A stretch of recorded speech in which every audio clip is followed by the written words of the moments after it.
it about that time? Is it about time? So let's see. So there was a homework assignment, right? So let's remember what the assignment was.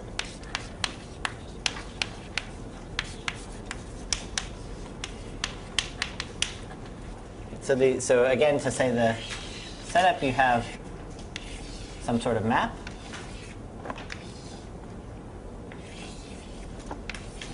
Countries. And you wanted to count the number of 3 colors.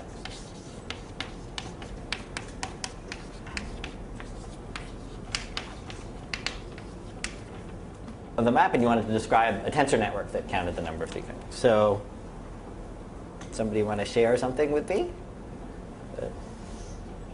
Shyness is not a good quality to have. If you. I'm excused. You're excused? All right, you're excused. Otherwise, I get it really complicated. I may ask for it.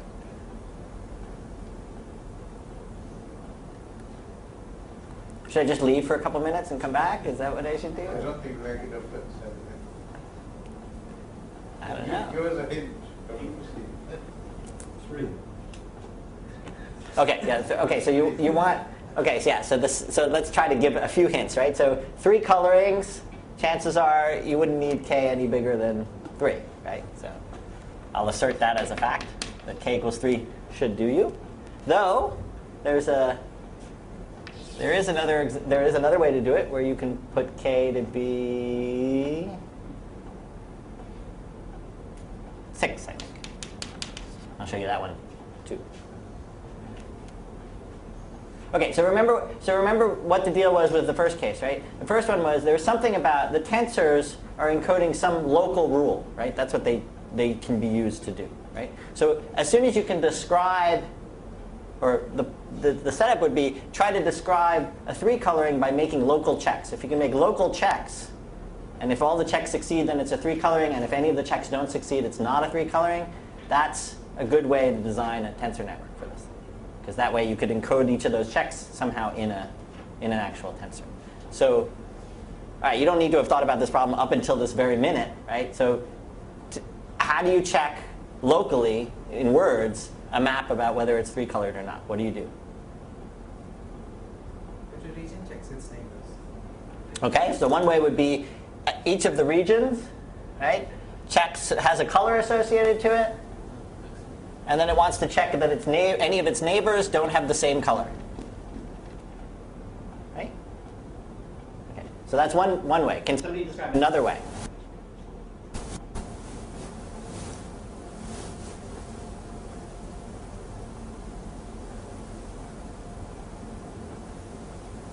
Maybe I should lift that one down. Right? Each region checks neighbors.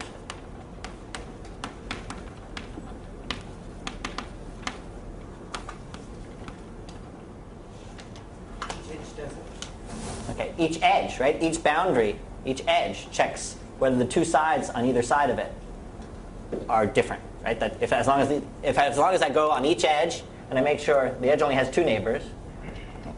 So the second one is each edge checks.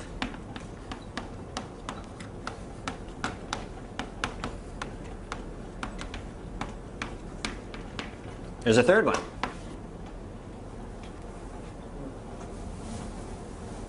Do you still want to be excused, or would you like to participate in this question?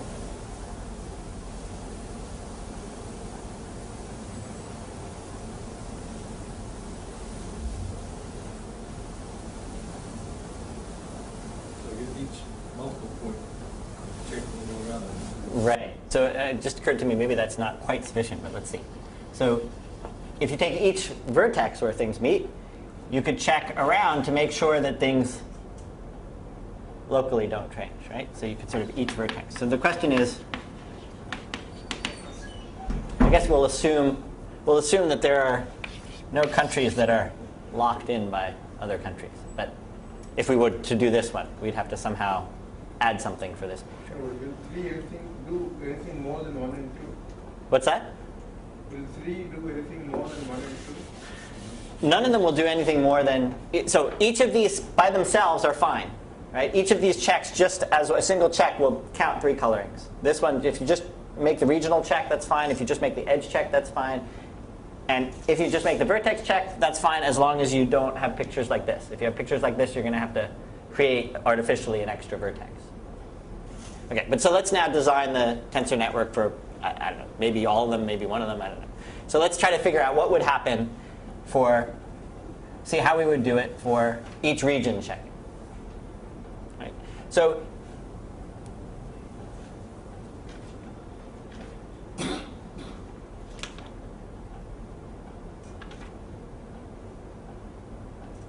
actually, let's start with number 2, because that's probably the easiest one. Okay? So number 2, we want to do an edge check. Right? So what could we do? So remember we said the tensor should sit at the local place where we're doing the check. So let's create a graph out of this picture by putting a node on each of the edges.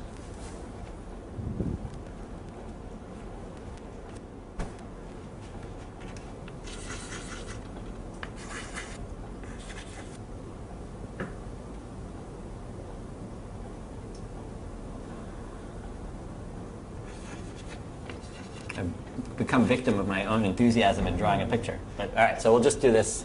We'll do this amount. Right? So locally, right, we want to check, right, whether on each side something happens. So what would make sense is to have a tensor where the edges coming out of the tensor would be labeled by the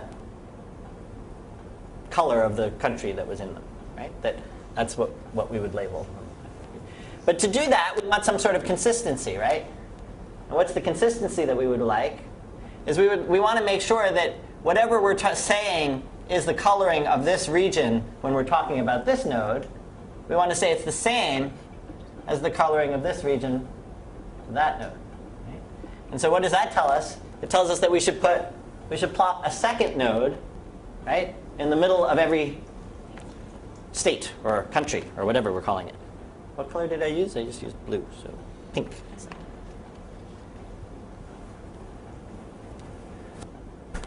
So I want to put a pink node in the middle of every region. And I want to connect it. This is not a node. And what do I want to do? I want to connect it to any of the edges that are relevant to it. So here in this case, I would have like that.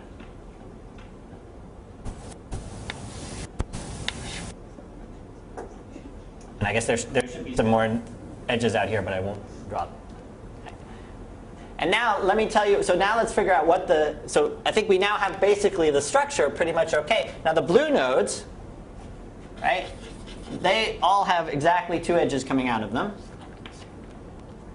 And so let's understand the prescription, right? The prescription is we're going to be if this one was labeled by red and this one was labeled by green, this region, right?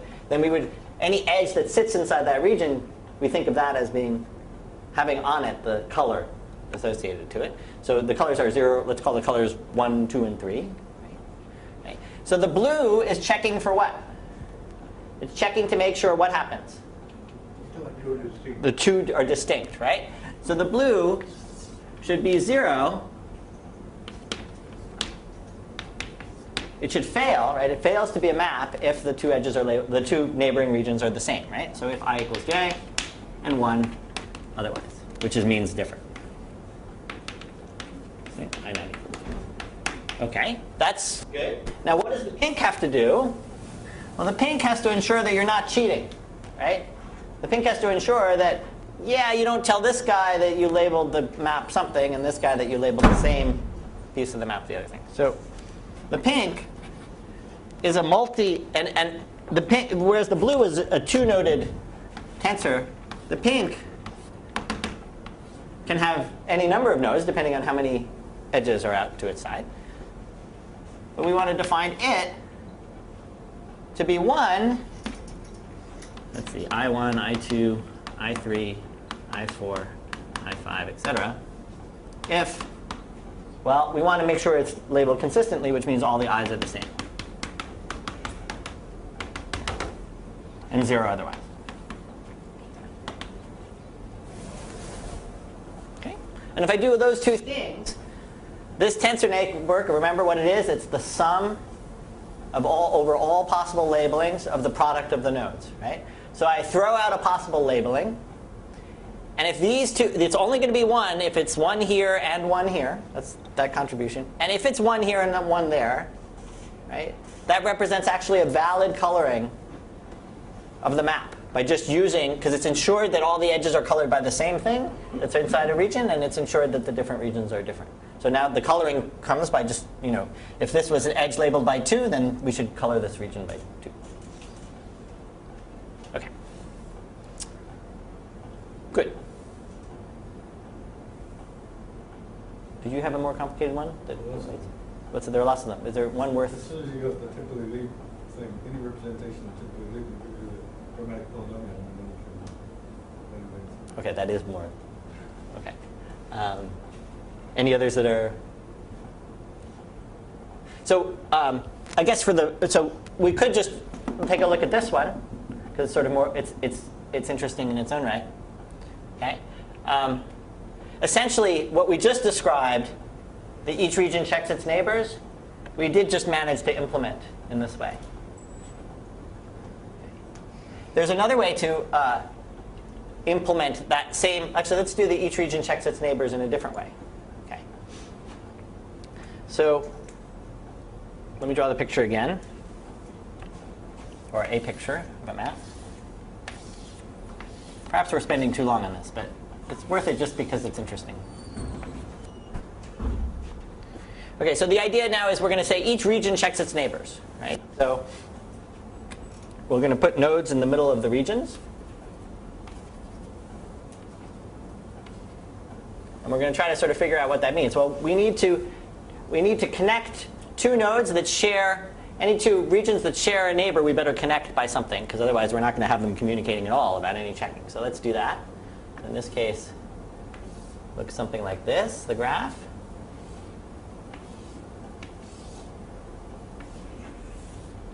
I think I've got everything in that picture. Of course, it was dumb of me to use edges at the same as the boundaries of the actual thing, and somebody should have spoken up, but nobody did.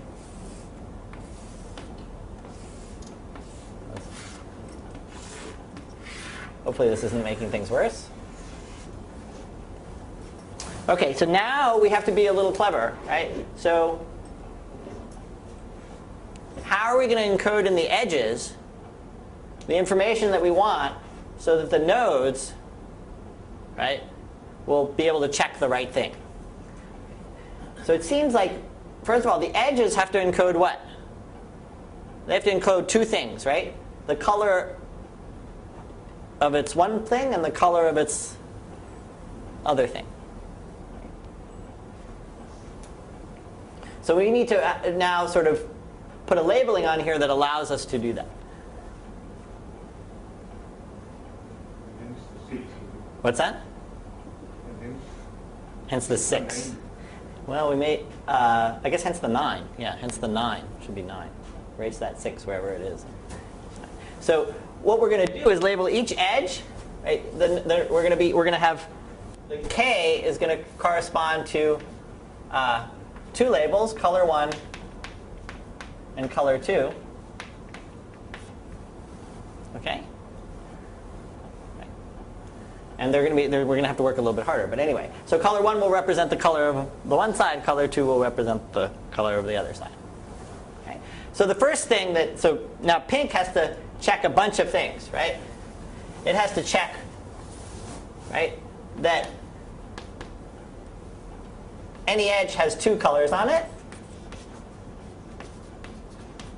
distinct colors, right? And the second thing it has to check, so actually we could just make it color 1 and color 2 and insist that the label, well anyway, forget that for a second. But it also has to check that it, as a country, has a consistent color.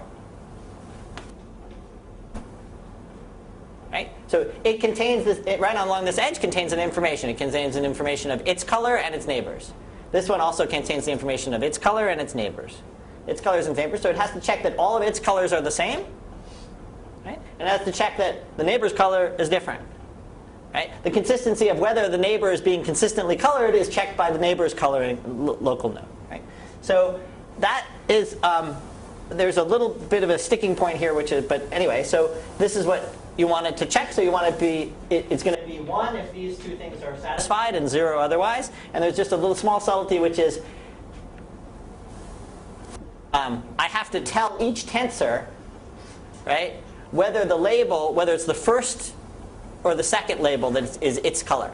Right? So this edge, for instance, might be labeled by color 1, comma color 2. Right?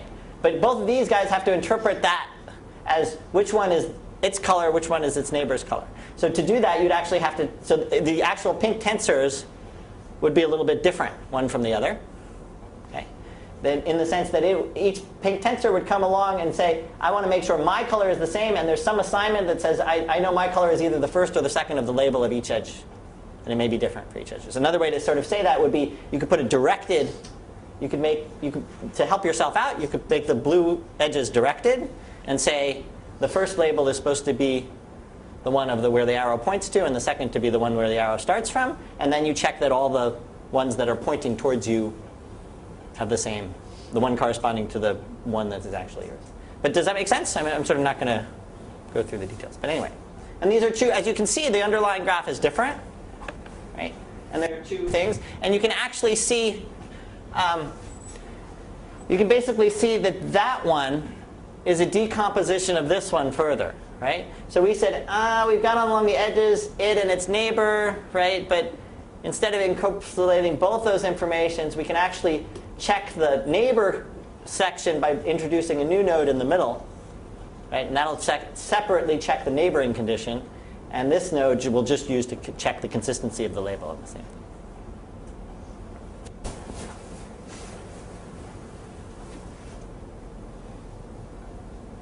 OK. Good. All right. So end of that story.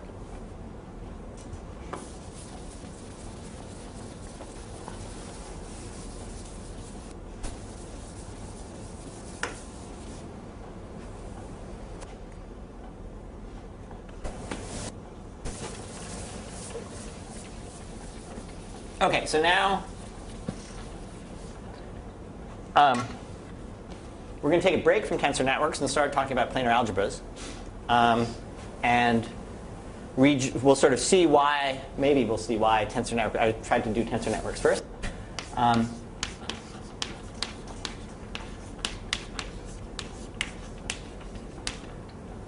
It's sort of continuing with the theme of historical accounts.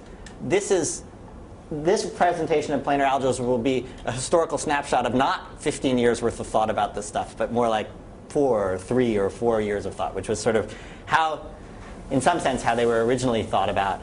Version 2.1. Yeah, exactly. Somewhere in the middle. Just sort of plop down a pin in the middle of the timeline, and you get the version of planar algebras that I'm going to be sort of dealing with or presenting. And hopefully this will not create further confusion, but rather enhance understanding. But I make no guarantees on that thing. So hold in the back of your head the tensor network picture, right? And then let's now sort of start a new thing, which we will connect up to the old thing and see the similarities and the difference. So with planar algebras, whereas with tensor networks the objects were tensors, in planar algebras they're going to be something similar, but I'm going to sort of talk about them a little bit differently. They're going to be boxes, again with edges coming out of the top and bottom. Okay. And in this case, there'll be k edges coming out of the top and k edges coming out of the bottom. And in addition, they'll be directed in alternating directions.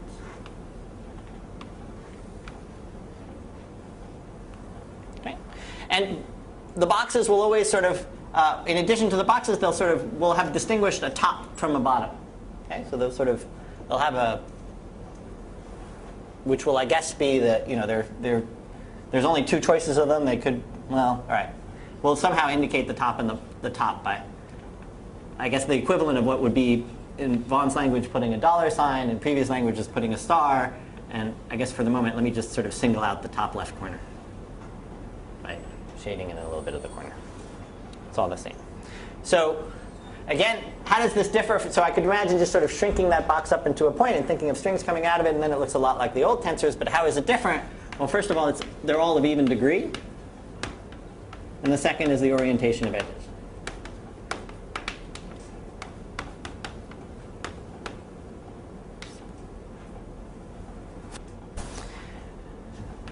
I have a label set, the disjoint union of labels, and I guess for the, well, all right, there's a disjoint union of labels, one for each integer I greater than or equal to 1. Another piece of stuff that comes with it. And I have this notion of, so I have that, and I have a notion of tangles. And so for me, I'm not going to be, or the version of tangles, already have this isotopy thing into it. And so tangles are going to be, just in the same way we were making networks out of tensors, we were combining tensors together, this is going to be the same picture. So it's going to be a set of boxes. Tangles are sort of ways of connecting up boxes to make new pictures, right, in such a way that the orientations match. And so maybe I should, it's not, for me at least, it's not so easy to off the cuff make sure I've thrown in enough lines to get the orientations to match. So let's try to do that.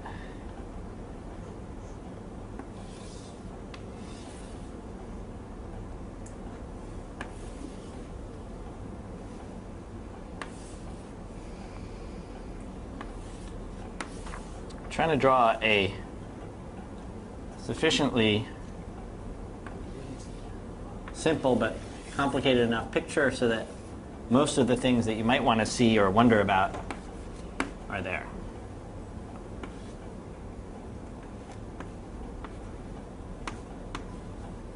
So let's see if, hopefully if I've drawn this correctly, the orientations all work out.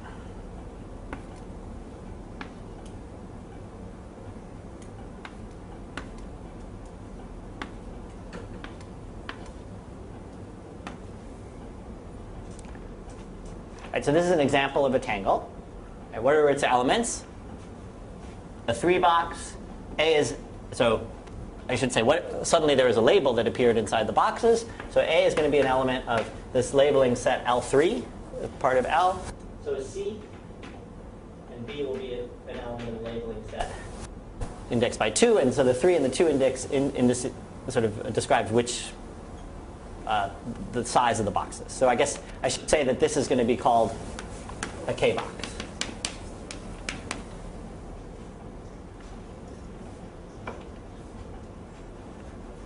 Okay, and here, unlike in the case of tensors, right, I want to stress that these are going to be planar. Okay. So whereas in tensors I was allowed to connect things and pass one string over another, in this case I'm not. Okay, so with this object, a set of objects, I'm going to sort of define an algebra, or a set of algebras. So n is going to be an index, and it's this as a vector space is going to be the vector space of all n tangles. So I guess I should have said that this was an example of a 2-tangle. And I guess a piece that I didn't put was there can also be, though this has everything connected to the outside, there can be pieces that are floating around that are just connected to themselves. So there can be single loops as long as their orientation is sort of consistent with the picture, which is that they're alternating. And there could be also some set of sealed off boxes or tangles. Let's see. So can I do this right? Is it? I'm hoping this is right. Let's see. Does that look good? That's right, right? So going in, So PNL will be, so this is a two-tangle because in the end I can again visualize a big box around the outside, right? Just like I could in tensors, right? And it has two things coming out the top and something coming out the bottom. So PNL will be the vector space of all n tangles, and I've said it's going to be an algebra, so I better tell you what multiplication is. And multiplication is going to be, again, borrowing, or you can think of it as something that's familiar to you because you've seen it in the tensor world. That's the way you multiply two n tangles together, right? You've got a tangle in here, a tangle in here, okay?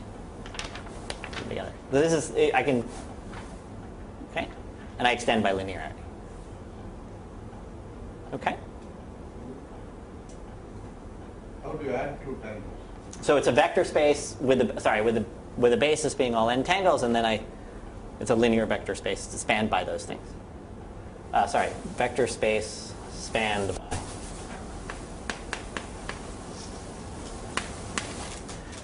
They're considered up to isotopy. And they're considered up to isotopy. Right. Let's see. So that's yeah. So in distinction to what was presented earlier, these ones, if I move this around a bit, they're indistinguishable. I mean, they're distinguished up to isotopy. Right. So if I move one around, that's fine. That doesn't change that. Okay. So let me just make sure. So we've got it right. This tangle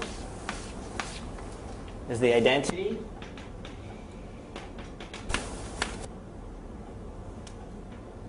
Right, for the multiplication. That seems pretty clear, right? You just stick it on the bottom. Okay, and I want to, okay, so then I want to, so I should say that this is an abstract object. It's huge, right? It's sort of, there's nothing small about it.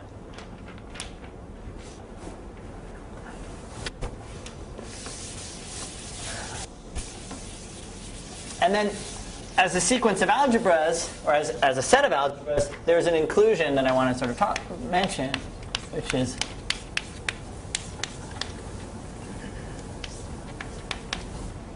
okay, and that inclusion is the following. Probably not too surprising for you. This would be an element of Pn.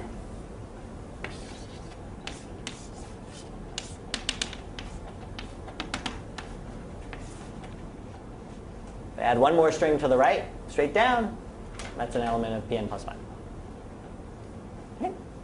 So I now have, I have a set of, abstractly defined algebras. There's a multiplication on it, right? And I can include one in the next. Okay. I'd like these to have some sort of notion of star. So I want to define an involution.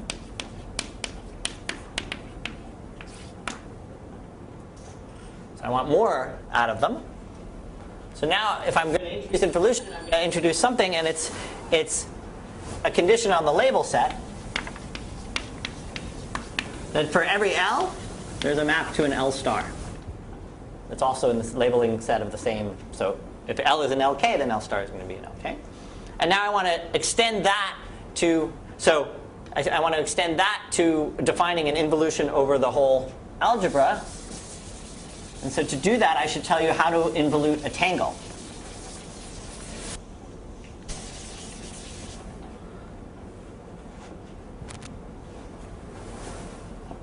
So let me draw a tangle that should encompass most of the questions you might have, hopefully.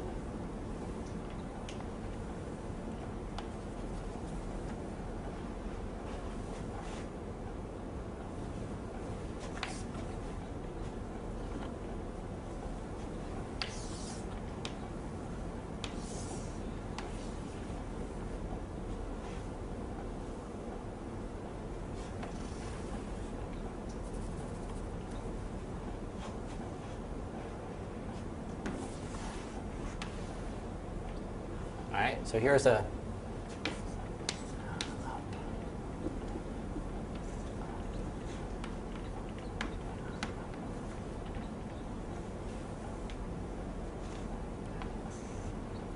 so here's a tangle. I want to say how to create a star of it.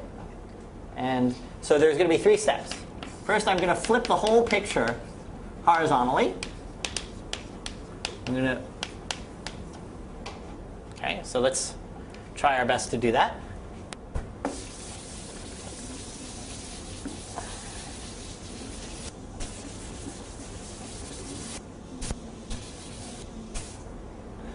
I'll pick this picture up and flip it.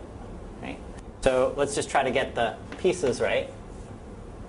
This is the box that was formerly labeled by A, the box that was formerly labeled by B, right? And then what's at the bottom now has to be at the top. So this one is connected around the side. Am I going to get myself in trouble here? To that one. This one is connected to that one. Let's see how I'm doing here. The connection is to the bottom here. Which one? The one I just drew? Let's see. This one corresponds to that, right? That's okay. This comes up top and connects. So there's one coming up here and coming down here. And then these two top ones put to the bottom. So it looks like this. Okay, so all I've done is taken this picture without the arrows, without the labels, anything. Flipped it over. And let me put in where, since I flipped it, let me put in where the little corner, the distinguished corner ended up being.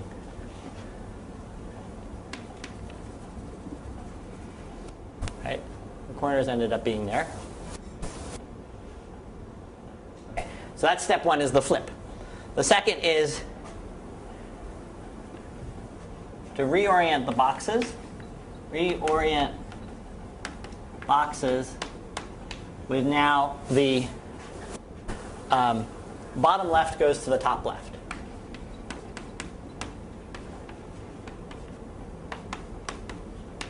So you get yourself so that you think of this as the bottom left, which is fine here. And in this case, bottom left. This was an advantage of the next version. Is that you don't think of it as being the interval. It's just the image again. Right. So, okay, but dollar signs are really associated with intervals. When you just take the image as interval.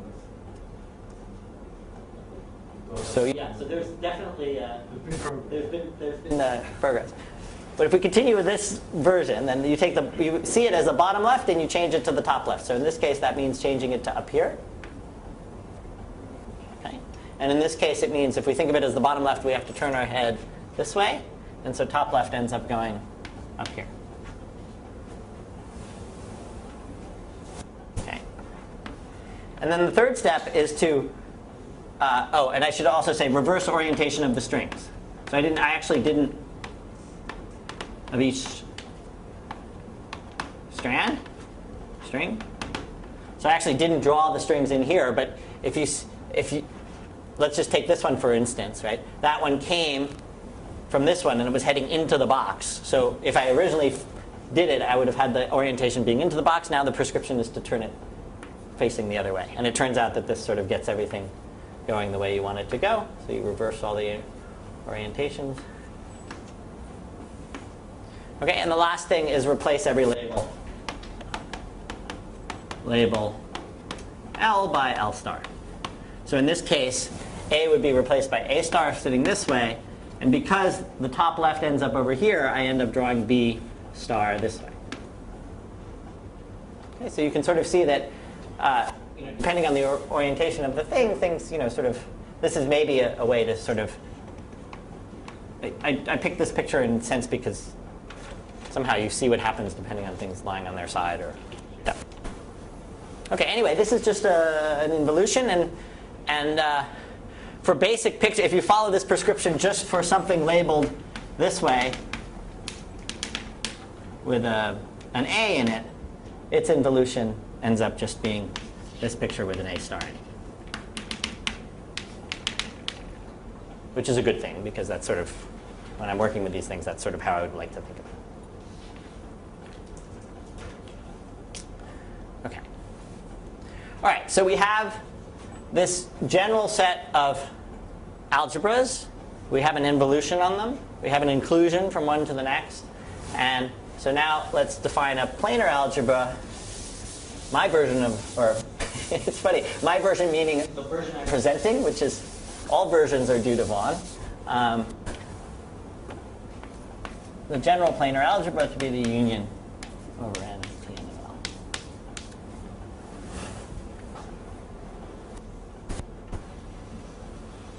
Okay, so this is a giant structure which I think probably the best description of when you wanted to clean it up and present it as sort of concisely and globally as possible would be in terms of operads, I would think, in some way. But this is a general structure, very big. And what we want is sort of concrete sort of images of this kind of, that sort of have this structure in a sort of much more concrete way. And what I'm now going to give you is I guess, really a sort of a description of planar algebras, the ones that we're interested in, coming from generators and relations.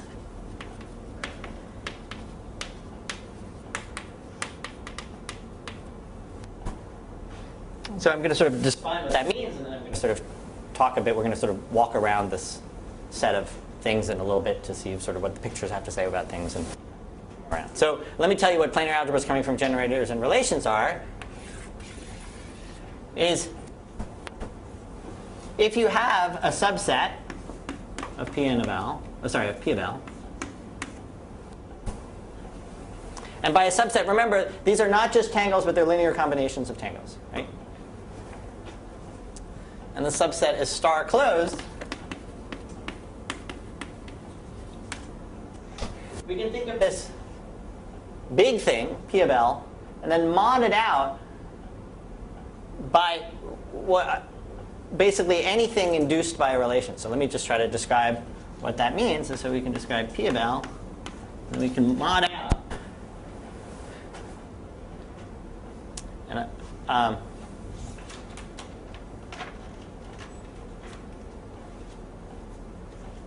okay, so let's call that P of L and R. It's going to be P of L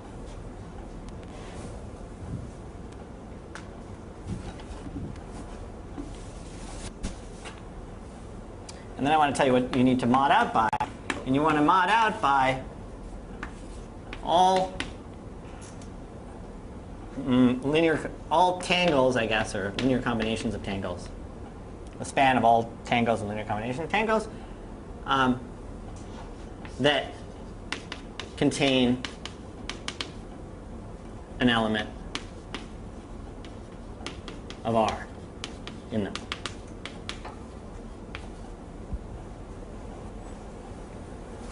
So let me give you an example of something that I would want to mod out by. I would want to set to 0. Well, I can just do. What's that? R contains an element. No. So R is going to be this generating set of relations, but R is a set of relations, but they generate many more conditions, and those conditions are given by suppose this A, right? Suppose A was in R, then this would be something that would be in this set of things. B would not have to be in R, just A would be in R, or separately B could be in R, but A wouldn't be in R.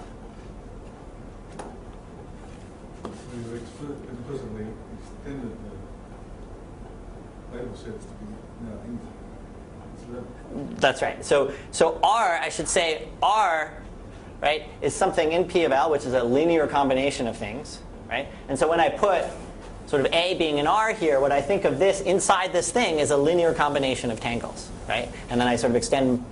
So there's some intimidation that I should do so that I don't have to actually say what exactly I mean, because I sort of wouldn't probably get it exactly right. But you want to sort of make the linearity pull out, and I don't think there's much to be said. But does that make sense? So that if R was a linear combination of two tangles in here, right, then this big picture would be a linear combination of the one with the first thing put in there and the other with the second thing put in there. And that would be a new linear combination of tangles. And right. And I guess even over here when I was saying it, right, that this picture here could represent a linear combination of things.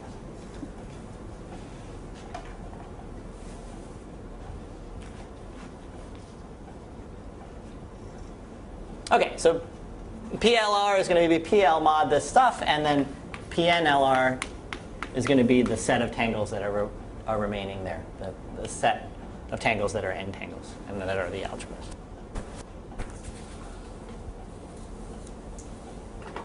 Okay, so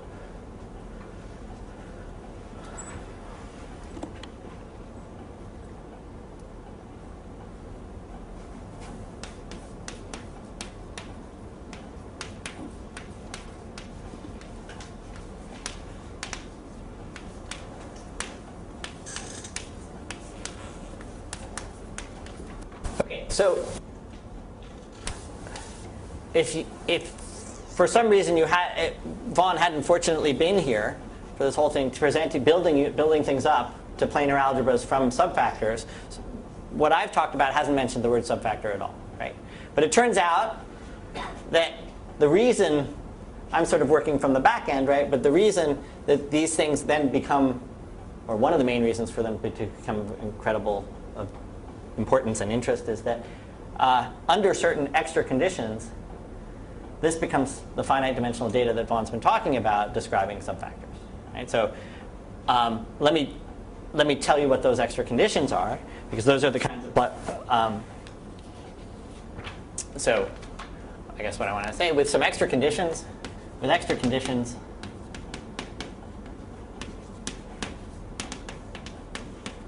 right?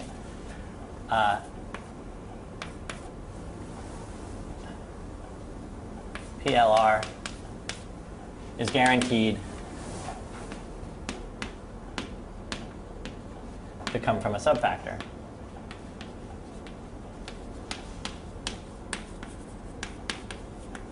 I'll sort of show maybe some more about it later, and certainly Vaughn will. But let me just sort of list sort of put together these conditions. All right, so the first one is that Pn of LR is finite dimensional.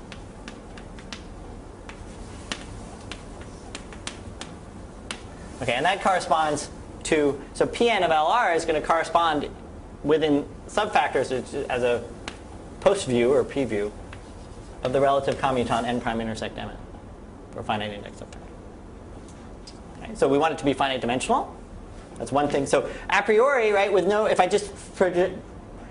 R was just the empty set, I'd have a planar algebra that's huge, and certainly it's not finite. None of the, as long as the labeling set was non-zero, right, there's not much. There's no reason to think this. I want the set of zero tangles to be equal to the complex numbers. So I want further restrictions. Not only is P0 of LR finite dimensional, we want it actually to be complex numbers. That corresponds to n prime intersect n being the complex numbers, which is the same as saying n is a factor. And I also want P1 of LR to also be, see, that's the statement that m is a factor. M prime it'll turn out to be that m prime intersect m is. I want it to be what's called spherical, okay, which is to say that I want the representation, so I guess the best way I can sort of say this, or I don't know if the best, but anyway. But what I want is that a picture like this, okay, so this is now a zero tangle, so it's a complex number, right? I want it to be equal to the same complex number going around this way.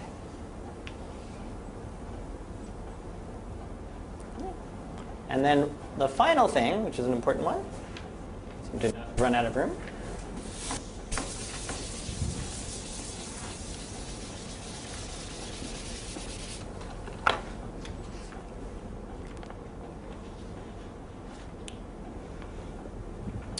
is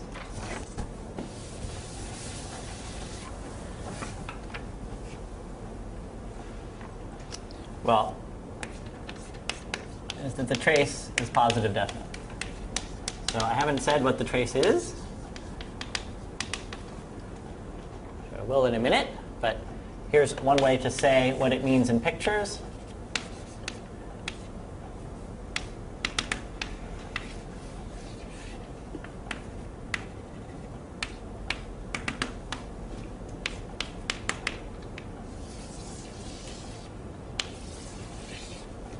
Is that picture, whoops, not with a B there, but with an A star there, is, I guess what I should say is that it's, as long as A isn't something that is already something that you've modded out by, right? So if it's not, as long as it's not something that you've modded out by, you want it to be strictly greater than 0. Okay, so namely, if this picture is always greater than or equal to 0, and actually if it is 0, that means that your actual A was in the set of things generated by your set of relations. So just to be explicit, this is going to turn out to be the condition that trace of A star is greater than 0 for A non.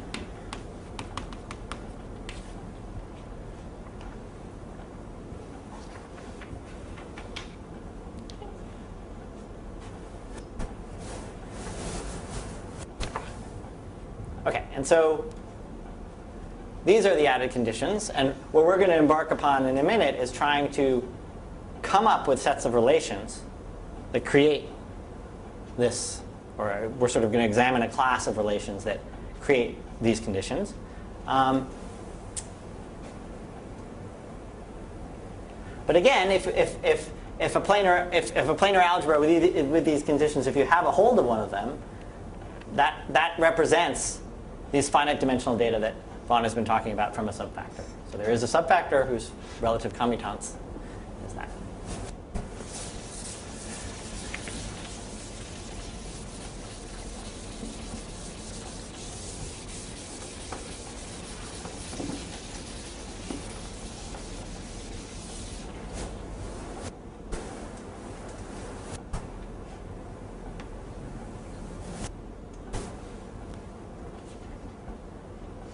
Okay, so let's do a very simple example of these.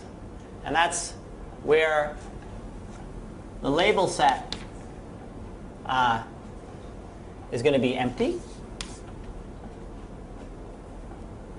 Okay. So let's try to figure out what pictures look like where the label set is empty. Okay, so this is the temporally Lieb algebra. This is going to turn out to be the temporally Lieb algebra.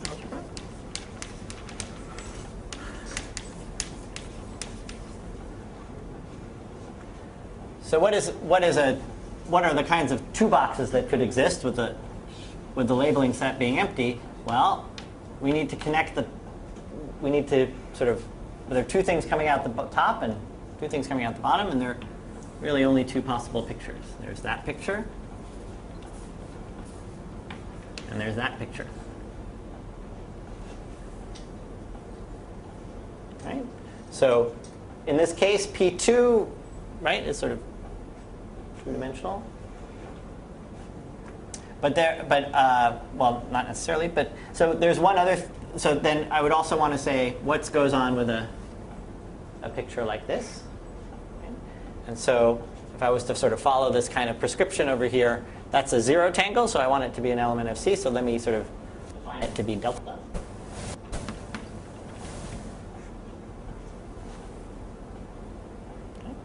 And so this now is a full description of a finite dimensional algebra.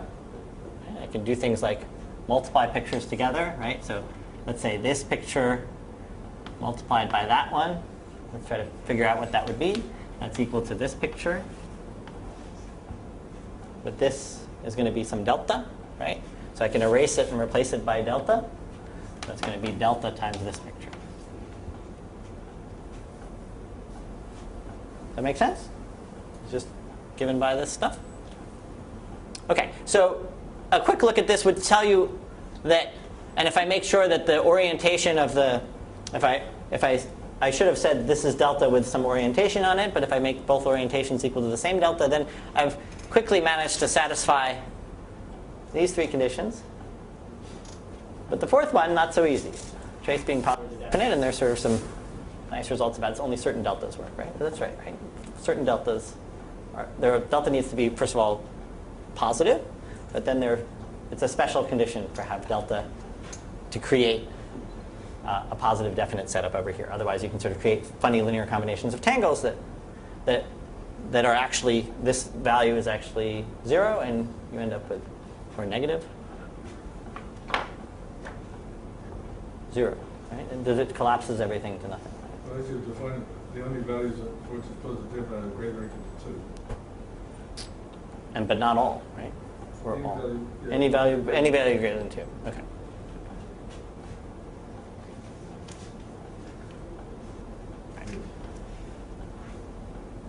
Okay.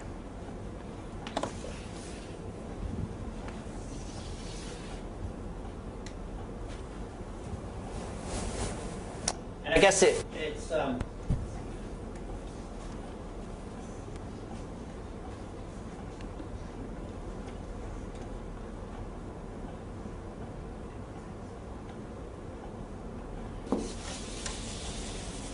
okay, so it's there's more to be said, and I'm not quite sure how much to say right now, much to leave for later. But one thing to be said right now is, first of all, I just multiplied this together by itself, and I got a multiple of it, itself. Right? So this is almost like a projection, right? A times A is a multiple of A. If I scale it right, that picture is going to be a projection, right? And its star, we know how to take its star. We're supposed to flip the picture upside down. And so, right, it's equal to its star. There are no boxes to do. The orientations work out all right. So the scale multiple of this is a projection. Okay, that's nice. That's always going to be there, right? For any of these planar algebras, this, even if you do have boxes, you do have this picture, and this picture is still going to be a scalar, right? And what does that picture correspond to? Well, that's a projection in P2. Right? And what does P2 correspond to? It corresponds to n prime intersect m1. Right? And that projection corresponds to the basic construction projection. Zeph, your mention there was different. Pn plus m next one. mn.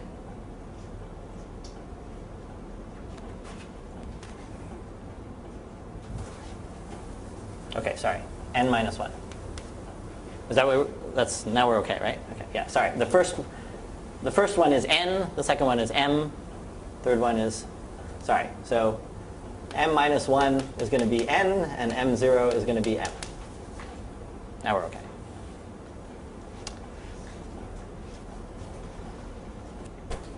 So why did I want to say that? Oh, I guess I wanted to say that because I wanted to not necessarily go down this path, but right. So one of the wonderful things that first came out of, or at some point came out of subfactors, was a representation of the braid group, and that comes from, without saying too much,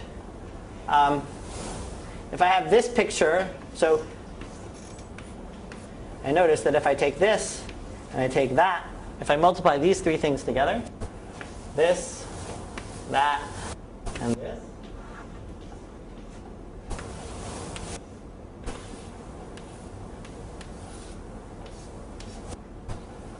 which in the language of things, if we ignore scalars for a minute, is going to be E1, E2, E1. Well, this string sort of just pulls out, right? So it looks like this. This is equal to some scalar times E1.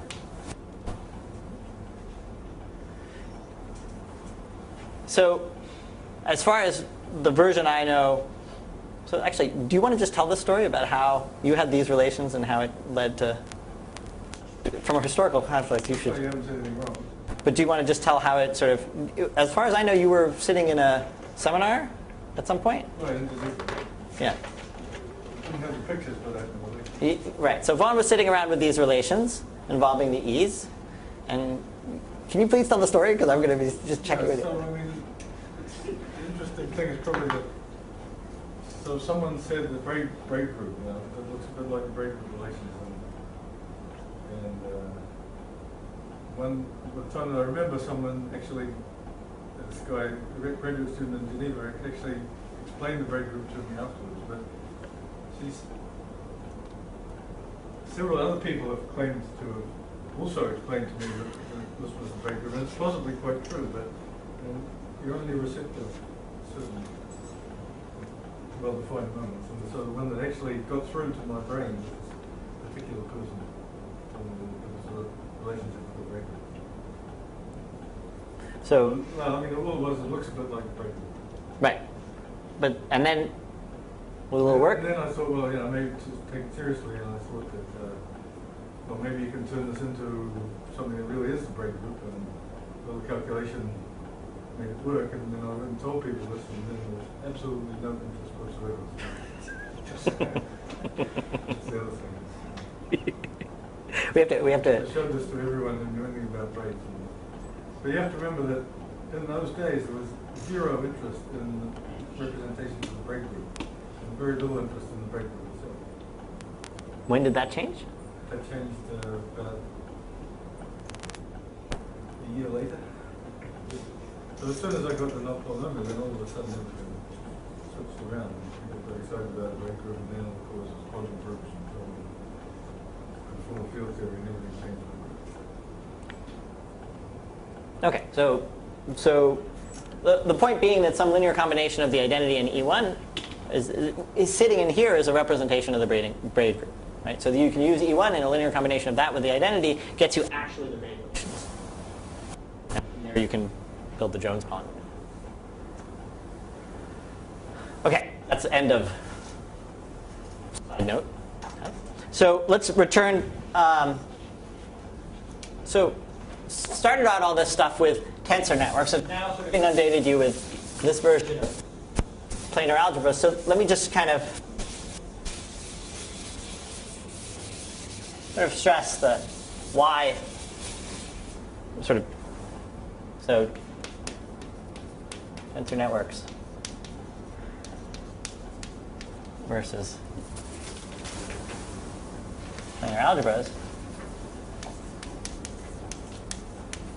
And so I guess what I want to say is that they have there are things about them that are, they have the same, they're differences, but they have the same general feel. At least the planar, yes, the same general feel. Now if you don't put restrictions on them, as planar algebras coming from subfactors, then in fact tensor networks are just an example of planar algebras, if you define planar algebras generally enough. But in the case that at least is being presented here, if we're talking about planar algebras with respect that are coming from subfactors, they are actually just, one doesn't sit inside the other. But here are the similarities, right? The general notion of tangles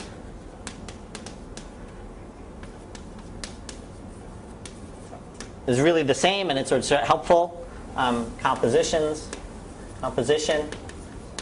right? In the tensor networks framework, we have this idea of tensors as linear maps, as maps. That's the same is true here in tangles. You can think of them as maps. And things like the trace or tracial structure and inner products are the same. Those are the same field. So you can really you can talk about inner products on the zero. Once you have zero tangles, that defines inner products. So that if I have a picture like this, right? On the one hand, we can think of it as the trace of A times A star. On the other hand, we could sort of cut it here, right? And in our, if you thought of these as tensors, we went through what this picture looks like, right? This is the inner product of A with A star. Right? Don't want that star on the first one. Don't I want what? On the no, there's no star. There's an A and an A star there. That seems to be just a spot in the blackboard. Okay, so those are sort of similar pieces, right? But, okay, let me stress that planar algebras, from the planar algebra point of view, right, they have some features that are more general, right?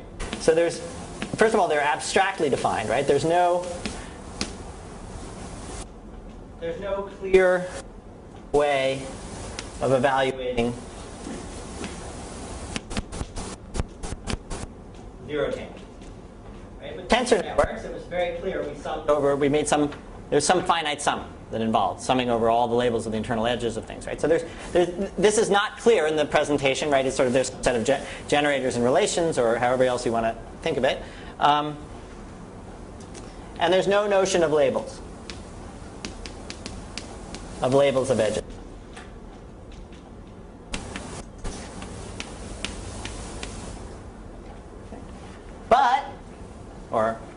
But on the other hand, there are some features that are more specific. Maybe I'll move more specific stuff to somewhere else.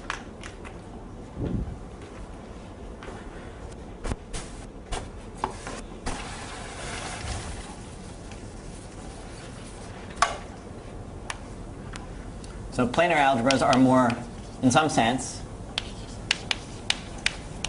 less general.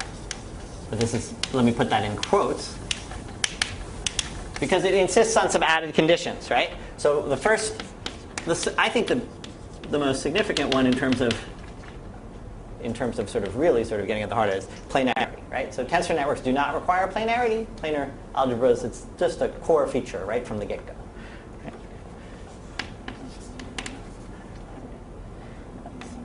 The dimension considerations, right? Dimension of P0 equals 1 equals the dimension of P11.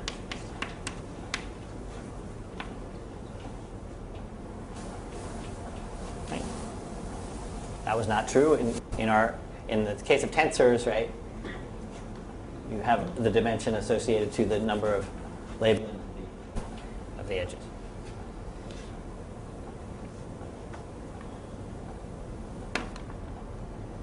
And the third. Wait, is that? Let's see.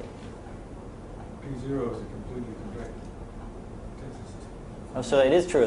That's right. So what about in P11? No. So this is right. Okay. So let me remove that because it's not a difference.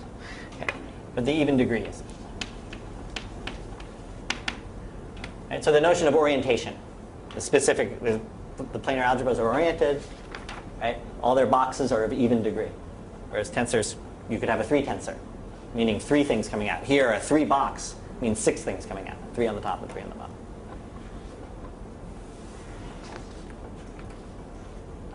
Okay, so just to have it here in some form, in some abbreviated form, let me just I've sort of alluded to it a bunch of times, but let me just sort of put it down.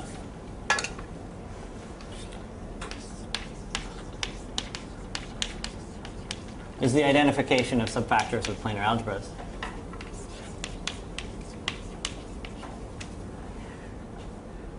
So you start with an inclusion of 2, 1 factors of finite index. And we've talked about, Ravon has talked about the basic construction. I guess Masaki has talked about it too, which produces this chain.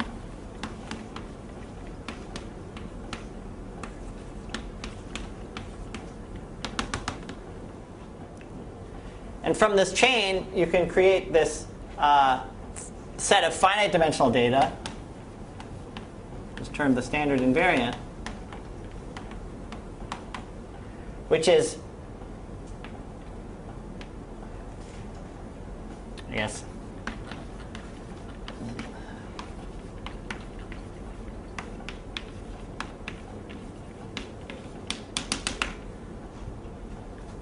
you get a row of finite dimensional data, but you get actually a whole box of inclusions of finite dimensional data. In fact, you get a whole lattice of them.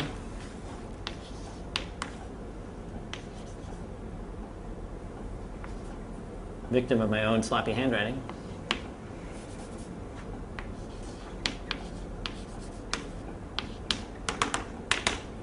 All right, so from a subfactor, we can do the basic construction. We can get this set of finite dimensional data, the standard invariant data. And that's exactly what's encoded in a subfactor. So, in a planar algebra. So this, there are actually more coming up this way, and this is a lattice of finite dimensional C-star inclusions.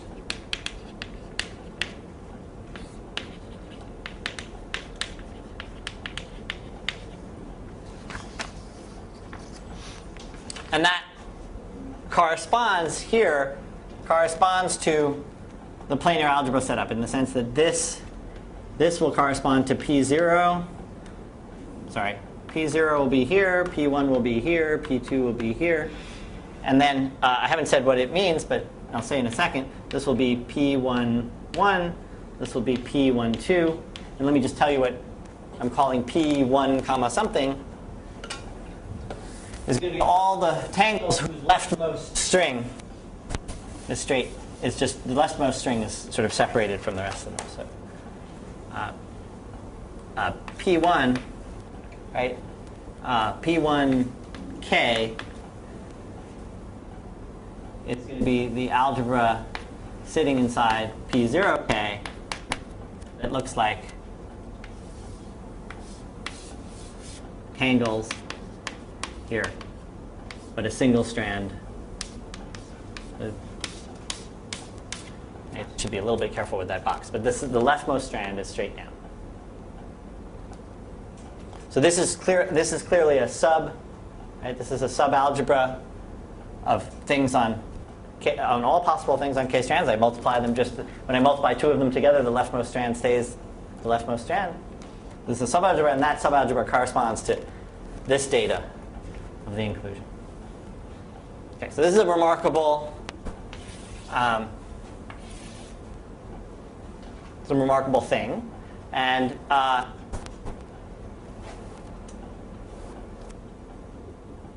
so the characterization, abstract algebraic characterization of this of what this structure looks like was due to Popa, and then the interpretation of it and the proving that it corresponded to planar algebras was due to Vaughn. And so essentially, and I guess if I sort of stick to my consistency with what it is that in terms of, I guess in terms of both what was said earlier today and in sort of my philosophy and sort of in the things that I gravitate towards, was that this geometric view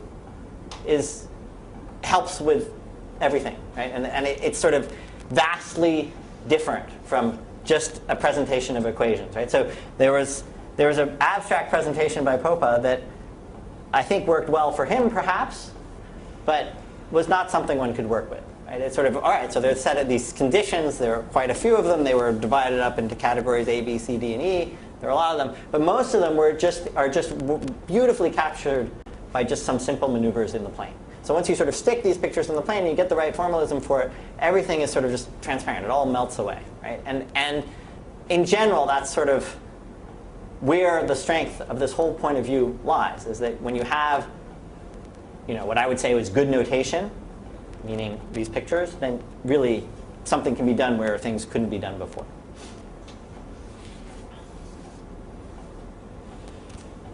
Okay.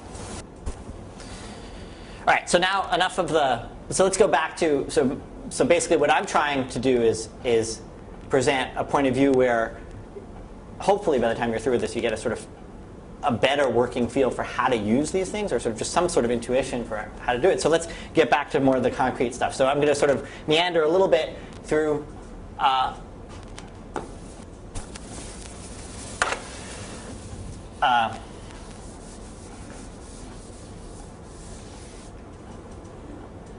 sort of working with planar algebras to constructing planar algebras. So constructing planar algebras corresponds to constructing subfactors, right? So there's a correspondence. And so what I'm going to sort of go through more carefully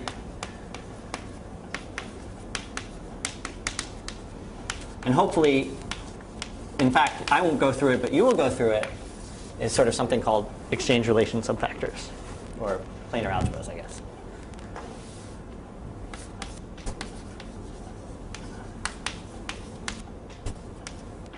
How are we doing on time? What's 10 more minutes? Is that right? Okay.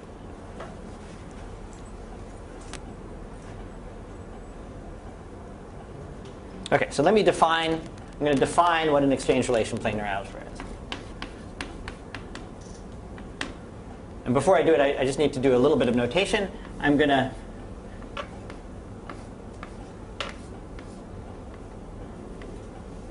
say that a box with a 1 in it is going to correspond to this tangle. And a box with an E in it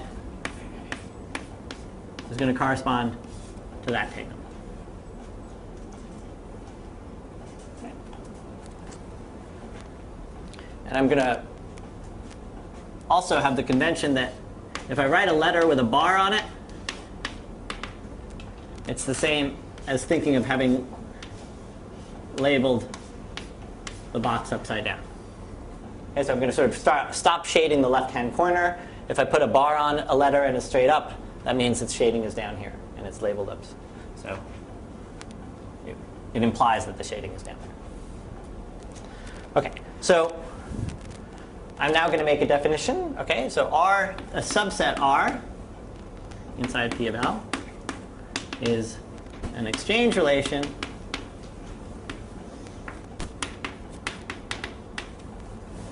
if these sets of things are in it. If R contains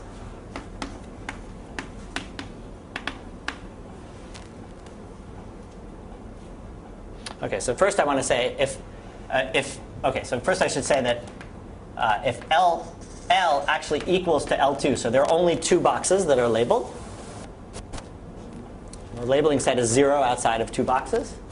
And if R contains these sets of things, and maybe I should, since there are going to be a lot of them, I'm going to put them up here.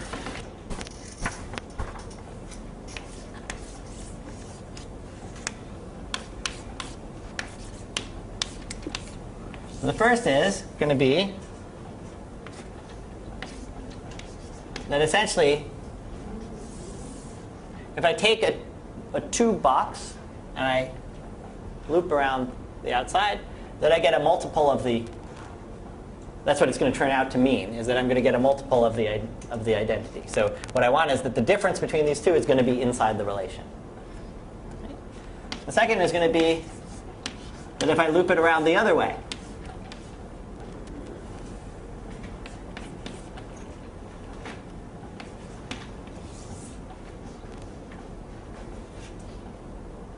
it's going to turn into something like that. And I should say that that's going to be true for all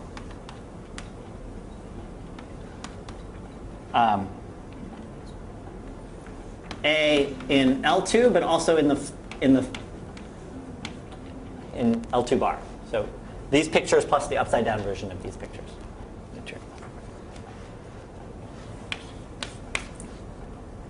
And the second one going to be, if I have an A, I have a B, like that. So if I have this 3-tangle, it is going to be a linear combination, and I'm going to have to erase some of this. So D and E is going to be in L2 or L2 bar, or the set 1E, which were those specially defined elements up there.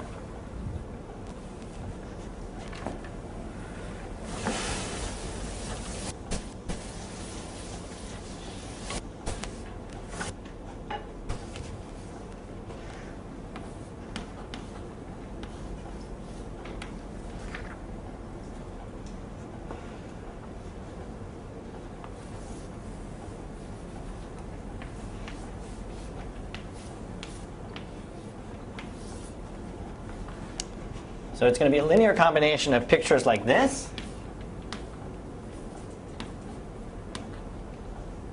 With some coefficient here. So let's see, that coefficient is going to depend on A and B and on D and E, plus a different coefficient, C prime, also depending on the same things, A, B, and D and E.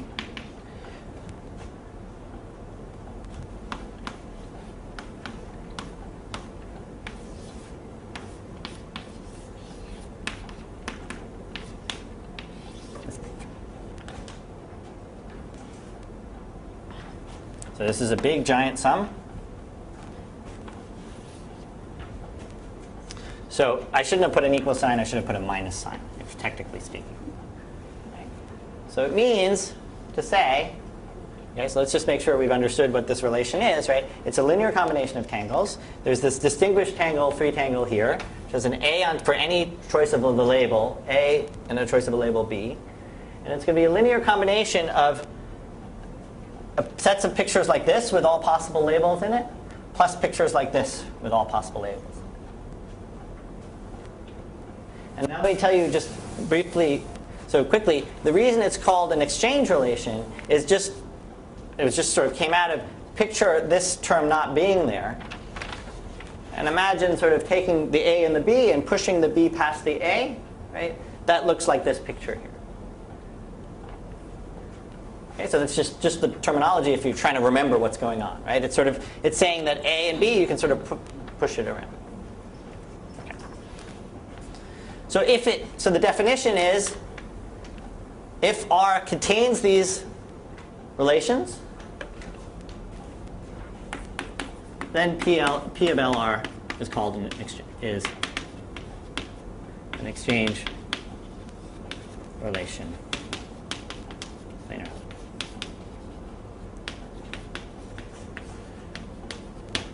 Okay, so next time. Oh wait, I do have a few more minutes. Yeah, I do have a few minutes. So this is perfect. I have a few more minutes, so I can state a theorem which then you guys can think about, because it has a very nice proof, and it was going to be something I was going to be standing around waiting for you to think about. And you'll get great satisfaction if you manage to.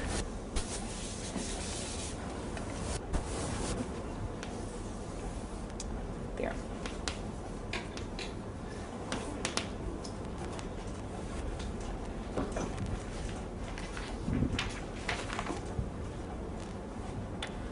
So for L equals L2, a finite set, and R an exchange relation,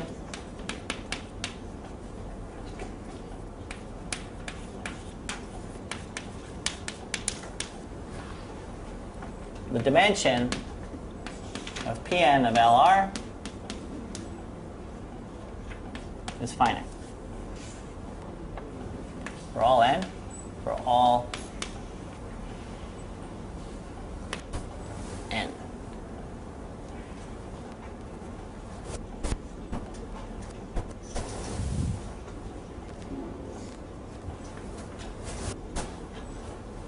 Okay, so picture yourself coming into this field, right, and saying, okay, I don't know a single thing about subfactors, right? But apparently subfactors are described by these planar algebras, and apparently this planar algebra, this is really easy, right? I've got this general planar algebra. All I have to do is produce a relation that ends up making the new structure the right thing. So one of the things that the new structure has to be is it has to be finite dimensional, right? When you mod out by the relation, things have to collapse greatly. But you don't want them to collapse to absolutely nothing, right? And I can specify a few relations, but any tangle that has that relation in it also has to be modded out. So this is not so easy to do, right? You sort of have to be thinking about this. So this is a statement that says, hey, if it's of that form, right, we're in good shape. We're not in great shape necessarily. We haven't really made sure we haven't made sure that the dimension of the zero things are 1. We haven't made sure that the positivity of the trace. We haven't done any of those things, right? But we have ensured that the dimension of the algebras are finite dimensional. So your job is to prove this theorem, right? So if you want to figure out where to start from, right? It says that no matter what, if you have the place to start, and the only thing that you need to do is take an arbitrary tangle, right? So what does an arbitrary tangle mean? Take a bunch of 2 boxes, put things in them, connect them together, have some number of strings coming out at the top and the bottom. Right? If you insist that all the tangles have, let's say, 3 things coming out at the top and 3 things coming out at the bottom, and you look at that set of things, you want to show that that set of things is finite dimensional. And what are you allowed to use? Right? You're allowed to use that these facts are true. So if part of your tangle included a loop around like this of a 2 box, you could replace that piece of the tangle by this. Right? You could replace any place you see this, you can replace it by that. Any place you see a picture like this, in any orientation, you can replace it by this big sum. So now you can go home and fiddle with these things and try to start to play with them. But it's just a very nice and simple, what would you call it, geometric argument that says that, in fact, you can use these relations to take any big picture and reduce it to a picture of a much more restrictive kind that ends up being there only a finite number of them. OK, and that's where we'll pick up next time, which is Friday.